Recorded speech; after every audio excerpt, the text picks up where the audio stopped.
Welcome to this second video on Wu Xing, or the 5 transformations, which will look at how this framework is used in traditional Chinese medicine, or TCM. In TCM, the body organs are classified as yin or yang. The yang, outer or hollow organs are considered to be the gallbladder associated with wood, the small intestine associated with fire, the stomach associated with earth, the large intestine associated with metal, and the urinary bladder associated with water. The yang organs deal with external nourishment. The yin, inner or solid organs are the most vital organs of the body.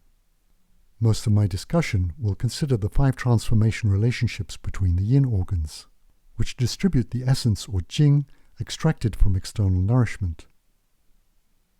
The yin organs are as follows. The liver associated with wood. The liver is said to rule the free flow of qi and blood. Wood grows and spreads freely. The liver also plays a role in adjusting the emotions, which can change like the wind. The wind also is associated with the liver. The wind can be observed by its action on trees. The heart is associated with fire. Heart yang, like fire, has the property of warming. The spleen is associated with earth. The earth gives birth to all things and nourishes them. In TCM, the spleen is considered to be the organ which extracts the essence from food and transports it to nourish the internal organs.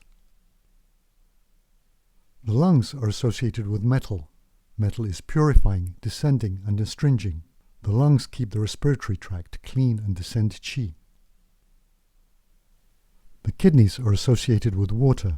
The kidneys store essence and regulate water metabolism. When we consider the generation cycle, liver is considered the parent of the heart, as the liver stores the blood which nourishes the heart. Heart is the parent of spleen, as heart yang warms and dries spleen. Spleen is the parent of lungs, as spleen qi transports the essence of food and sends it up to the lungs. The lungs are the parents of the kidneys, as the lungs regulate water passage to help the kidneys rule water. Kidneys are the parent of the liver, as the kidneys store essence to nourish the liver blood. Disease in any organ may be transmitted to other organs by either a problem in the generation sequence or by excessive restriction or reverse restriction. In the generation sequence, we may consider a problem caused by a parent organ not nourishing the child organ. The converse is also possible. The child may be excessively demanding on the resources of the parent. We can illustrate a problem in the generation sequence by considering the emotion of fear being aggravated by poor breathing. When we are afraid, our breath tends to be shallow. This could be explained as metal not supporting water.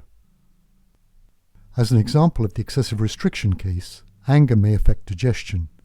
That is to say, excessive liver qi provokes spleen qi deficiency. This could be interpreted as wood subjugating earth. In the case of reverse restriction, anger could provoke breathing difficulties. We could consider this as excessive liver qi attacking the lungs and impeding their lowering function. This could be interpreted as wood insulting or punishing metal. In general, in the generation sequence, when the parent affects the child, it is usually a mild condition, whereas if the child affects the parent, it is more likely a serious condition. In the restriction sequence, when there is excessive restriction, the condition is severe, while in reverse restriction, the condition is mild.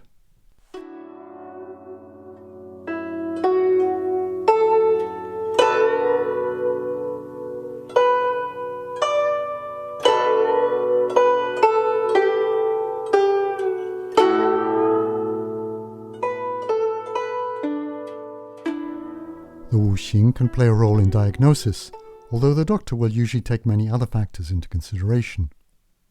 For example, a red complexion can indicate a heart problem, as the color red is associated with fire. Similarly, a dark blue complexion can indicate a liver problem, as both blue and green are associated with wood. The actors shown here died respectively of heart and liver problems. Treatment will be established according to the disease mechanism as determined by diagnosis. The problem may be resolved by addressing either the generation sequence or the restriction sequence.